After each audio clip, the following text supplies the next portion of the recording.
그러니까 변호사님, 이거는 진짜 네. 여러분들 이거는 정말 네. 또 우리 대한민국이 네. 무너지느냐 아니냐 이 기로거든요.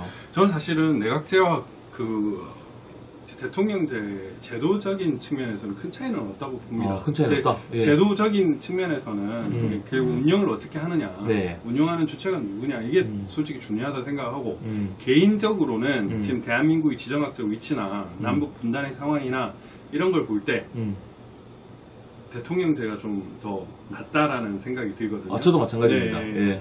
그런 측면인데 예. 그냥 그런 이유와는 상관없이 내각제를 내각제를 외치는 자들이 있습니다. 네. 근데 오늘 이거를 했던 이유는 네.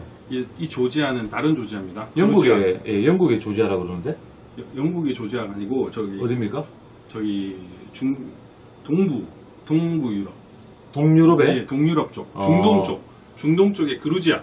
그루지아. 예, 예, 여기도 조지아가 있습니까? 예, 그루지아가 여기가 부정선거로 또 문제가 됐어요. 예.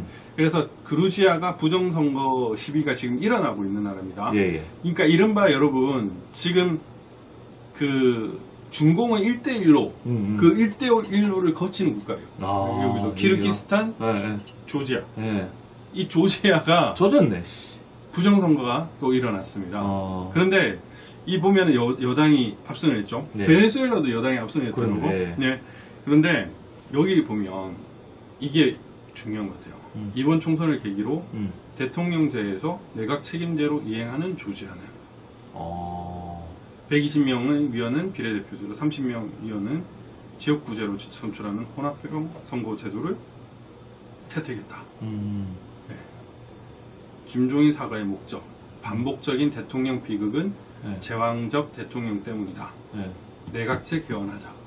이런 입장이 있는데 저는 이 말 역시 우리에게 암시해 주는 바가 큰 것 같거든요.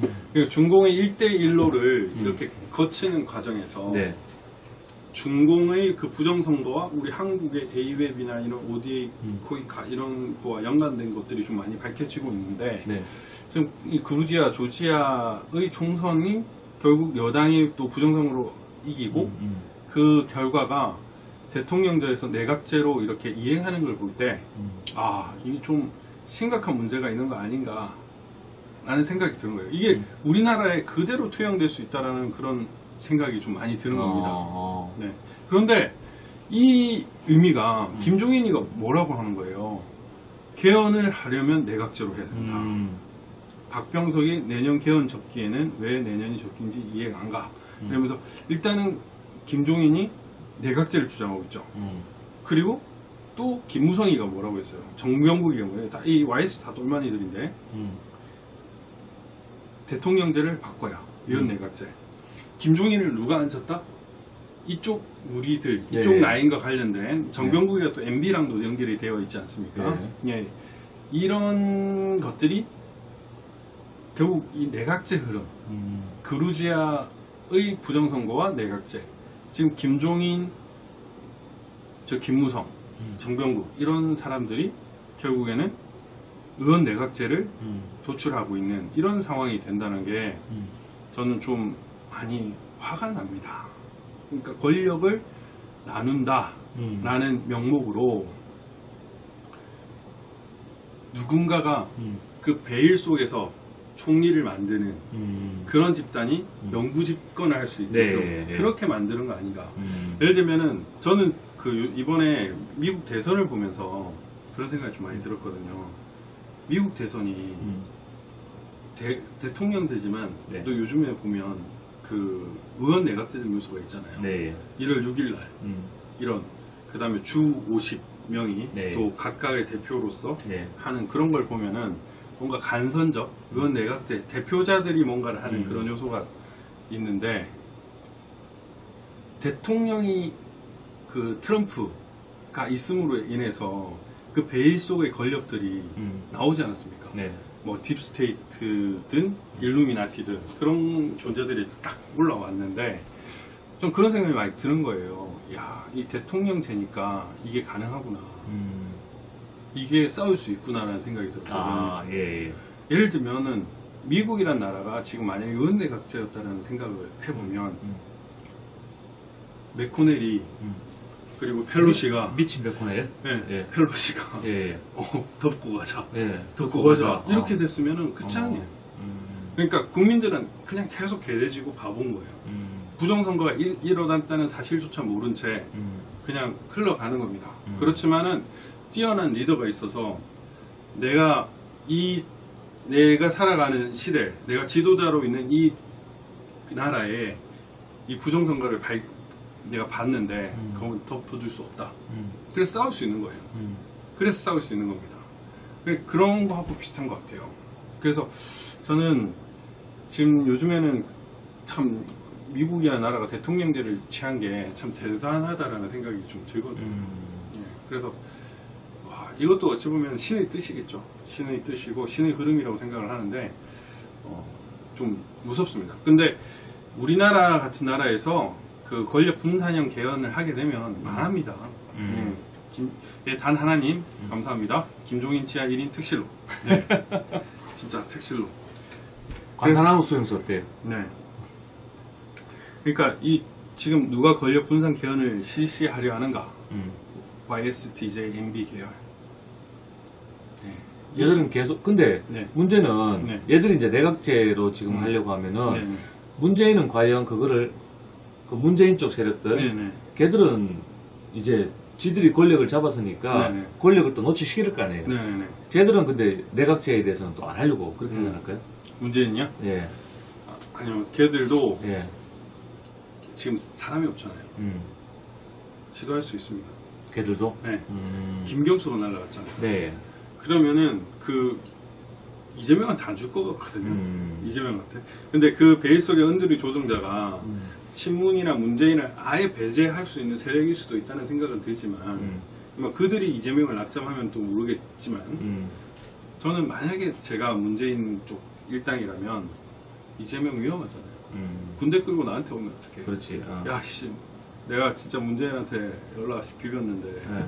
니도 좀 비벼봐. 아. 그래갖고, 씨. 야, 준영이 하나 먼저 꺼내. 딱 꺼내고, 네. 다이어트 한번 꺼내. 딱 네. 하나 꺼내고.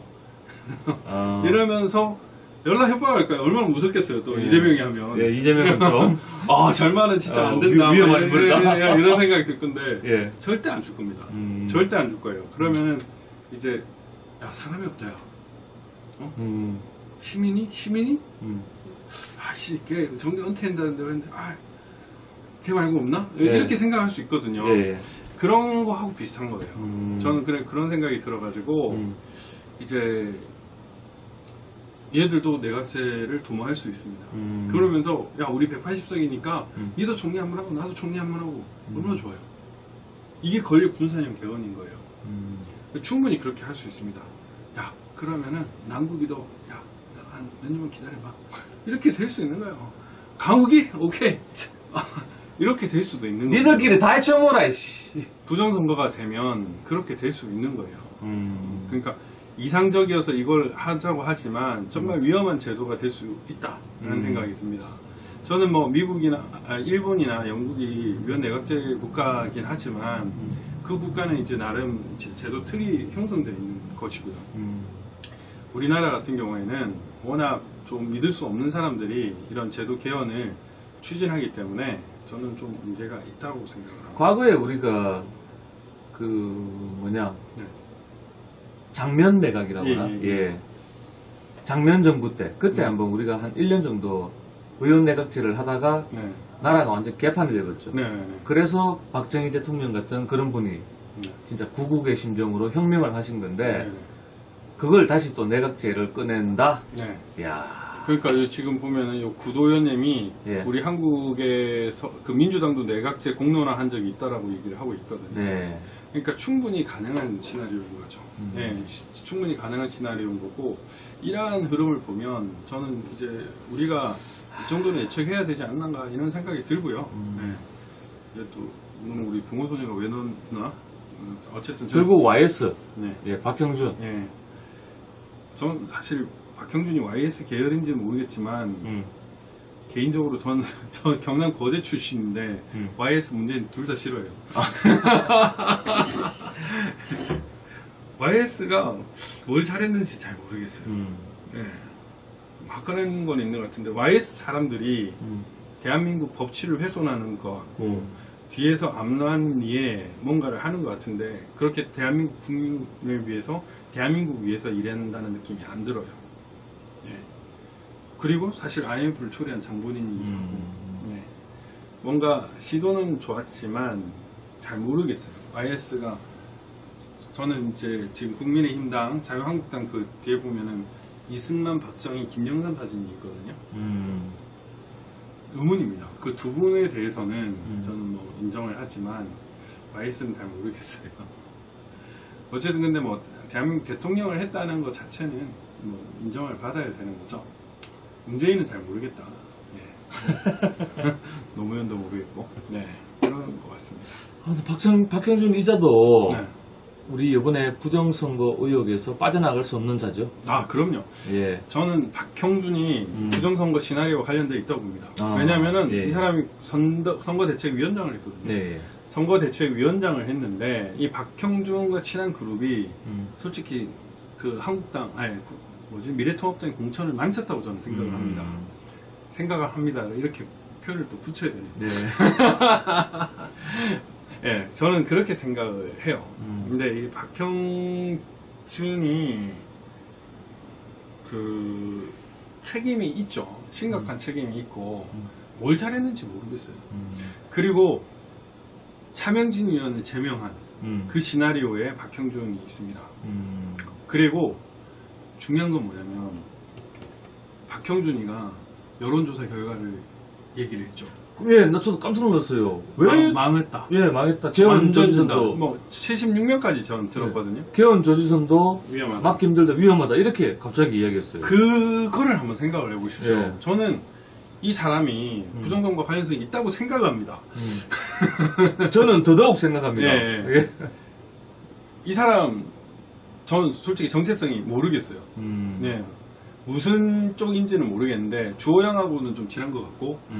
김종인하고도 친하죠. 둘 다 선대위원장을 했죠. 예. 이런 것만 봐도 알 수 있는데 저는 박형준이 지금 우파의 뭔가 대표로서 거론되는 것 자체가 상당히 불쾌합니다. 네. 이 사람을 좀 한번 연구해 볼 수 있겠지만 지금 출구조사와 그 전 여론조사 당일 투표와 사전 투표 그 투표율 차이를 한번 비교해 보십시오. 100% 조작입니다. 사전 투표와 당일 투표가 철저하게 조작됐고 출구조사가 완전히 오히려 출구조사는 미래통합당이 이기는 걸로 나와야 되는데도 불구하고 오히려 지게 나왔잖아요. 이 자체가 출구조사에서 이미 조작이 들어갔다는 거거든요. 그런데 그러한 조작값을 여론조사 결과로 미리 받은 사람이 있다.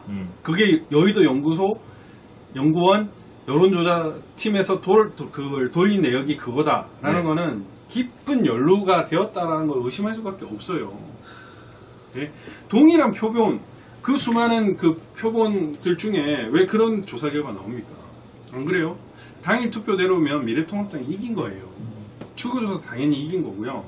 여론조사 결과도 그따위 여론조사는 나올 수가 없어요. 그런데 지금 생각해보면 그런 출구조사나 여론조사를 하게 됐던 거는 사람들한테 너네 선거 지는 거 당연히 받아들여라. 마찬가지입니다. CNN이나 그 미국 선거에서도 여론조사 결과로 계속 지게끔 만드는 것들은 그게 받아들여라. 네. 바이든이 이긴다. 트럼프 지는 거 당연히 받아들여라. 그건 거예요. 근데 실상은 어떻습니까? 트럼프가 가면은 와 사람들이 막 온데만데 다 네. 올려져 있어. 네. 그런데 바이든이 가면 사회적 거리두기를 철저히 하고 있으면서 거기는 10명 제한 이런 것도 하는 것 같아요. 몇 명 안 앉아있어요. 네, 몇 명 안 앉아있어요. 이게 현실입니다. 아니 진짜 저는 대한민국 제가 유나이티드 스테이츠 오브 아메리카 시티즌이면은 엄청 쪽팔리라는 생각이 드는 이유가 저는 진짜 치매의 노인 같은 사람이 치매를 하지 말고 치맥이라고 하십시오. 바이든이 저 고소하겠어요? 하긴 처음 치매 노인 같은이라고 했어요. 같은, 오케이, 오케이. 같은이라고 했습니다. 예, 같은. 네네. 네. 저런 사람이 네. 어떻게 거기 대통령일 수 있겠냐고. 그러니까 지지하고자 하는 민주당 애들도 투표를 안 갔을 것 같아요. 예. 아니 그런 거 아닙니까? 그런데 그런 자가 8천만 명. 말이 안 돼 말이. 근데 또 아무튼 똑같은데 저는 네. 이 보면은 정말 화가 납니다. 네. 예. 어쨌든 그런 게 있으니까 여러분들도 한번 보십시오. 나름 뭐 박형준 좋아하는 여자 그 변호사들도 있었는데 이자는 정말 조심해야 될 것 같아요. 그럼 예 계속 합시오. 그럼 네. 지금 끝입니까 이게? 아닙니다. 아 요거 여기까지 네, 보고 네, 제가 네. 또 한 말씀 제가 네, 드리겠습니다. 네, 네. 예. 예. 김무성의 권력 분산은 주장 개헌 논리 구조. 이러한 비극의 근본적인 문제는 사람이 아니라 권력 구조의 문제이다. 사람이 문제입니다. 사람이. 제왕적인 권력 구조는 3년 내 권력형 게이트가 터지게 되어 실패한 대통령을 기록될 것이다. 제왕적 권력 구조를 개헌으로 바꿔야 하는데 제왕인 대통령 때문에 국회가 개헌을 미뤄왔다. 김무성이 이런 말을 하면 안 되죠. 적어도. 네, 그렇지 않습니까? 네. 이 이원내각제 반란군. 네, 얘는 좀 심각한 거예요. 여기 보십시오. 이 얼굴들이 있습니다. 경계를 해야 될 얼굴들입니다. 네. 여시제나 이런 그 여야 연합군, 그 다음에 의원 내각제를 통해서 직결하려고 하는 정치인들, 그들을 물론 아닌 사람도 분명히 있습니다. 그렇지만은 그런 사람들을 좀 한번 제대로 봐야 한다. 저는 이렇게 생각을 합니다. 네. 아, 그래서 저는 이제 이 방금 전에 내각제를 쭉 설명해 주셨는데 예. 아 결국은 저는 여야의 어떤 친중 세력들은 내각제로 가려고 한다. 네. 그래서 국민들의 눈길을 다 흐리고 친중 정치를 네. 영구적으로 하기 위해서 네. 지들이 이제 앞으로 이제 부정선거는 계속해서 이제 우리가 증거들을 찾아내고 있으니까 네. 부정선거 관련된 거는 조금 이제 좀 위험스러운 부분이 있다. 또 들키면은 지들은 사형이다. 네. 뭐 이런 게 있으니까 네. 합법적인 뭔가를 하기 위해서 음. 이런 개헌. 네. 지금 계속해서 이제 방금 대통령과 윤석열과의 싸움 네. 이런 구도를 만들면은 결국 이게 권력형 막강한 권력을 가진 대통령제가 문제다. 네. 이런 식으로 또 가져갈 테고 그럼 결국 국민들에게 내각제가 좋은 거다. 네. 그럼 내각제 하게 되면은 친중 정치인들이 영원히 헤쳐먹을 수 있는 네. 박정희 대통령 같은 그런 혁명적인 분이 나타나지 않는 이상 네. 뭐 그런 또 시나리오가 가능할 것 같은데 변호사님 네. 어떻게 보십니까? 아, 저는 딱 그런 느낌이 많이 드는 거예요. 예, 친중 정치인, 예, 친중 정치인을 의원내각제가 더 쉬운 것 같거든요. 맥코넬을 보십시오. 예, 중국이 마누라에 예. 중국 유착관계가 밝혀지지 예. 않았습니까? 예. 대놓고 그렇게 많은 사람들이 부정선거가 있다고 확신하는데 예. 야 바이든 땡 컨그레츄레이션 말이 돼요? 그런데 내각제면은 그렇게 되게 쉬워요. 작업하기가 더 쉽다는 겁니다. 직접 투표로 뽑는 대통령제 같은 경우에는 국민들 다 매수를 해야 되니까 네. 그게 쉽지는 않아요. 예. 근데 위원 내각제는 그게 좀 어렵습니다. 저는 그래서 중공이 좋아하는 네. 체제가 예. 대통령제보다는 내각제라는 생각이 들어요.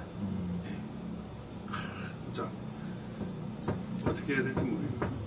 야 변호사님이 굉장히 아주 네. 심각한 얘기를 해서 그런지 몰라도 네. 재방송을 또 노출을 막아버렸어요. 아 그래요? 예, 와. 왜? 아, 늘 그래요. 아주 심각한 얘기를 할 때는.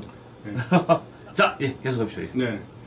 그리고 오늘 정말 또 분노할 만한 예. 일이 또 발생했습니다. 진짜 안타깝네 또. 네. 진짜 화가 나더라고요. 이 말이 돼요, 형님? 이거? 그러니까 지금 그때 네. 그분 성함이 이종원. 이종원 네. 대표님, 네. 이종원 대표님께서 네. 공익 제보를 한 건데 네. 그거를 공직선거법 위반 이렇게 네. 몰아가서 네. 2년 6개월. 네.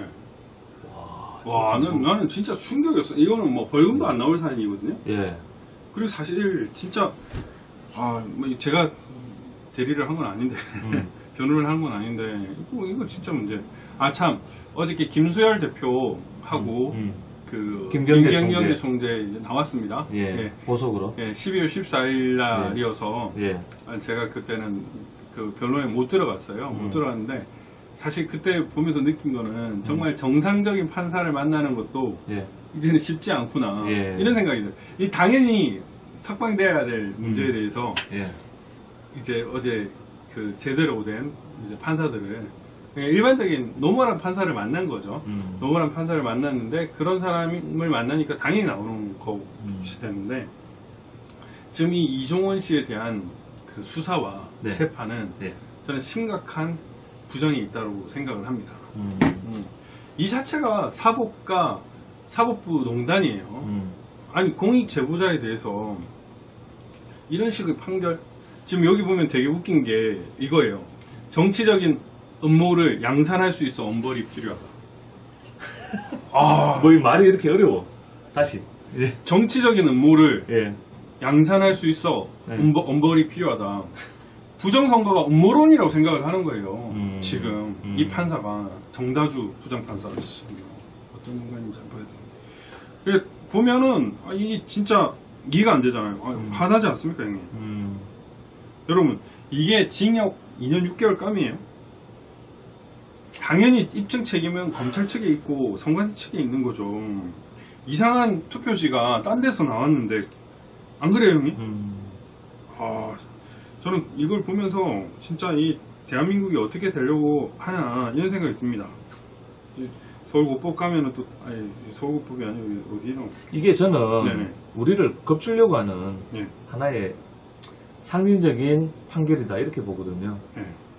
자, 너네들 부정선거 의혹을 밝히려고 노력하는 국민수사대 블랙운동하는 니네들 까불면은 이렇게 한다?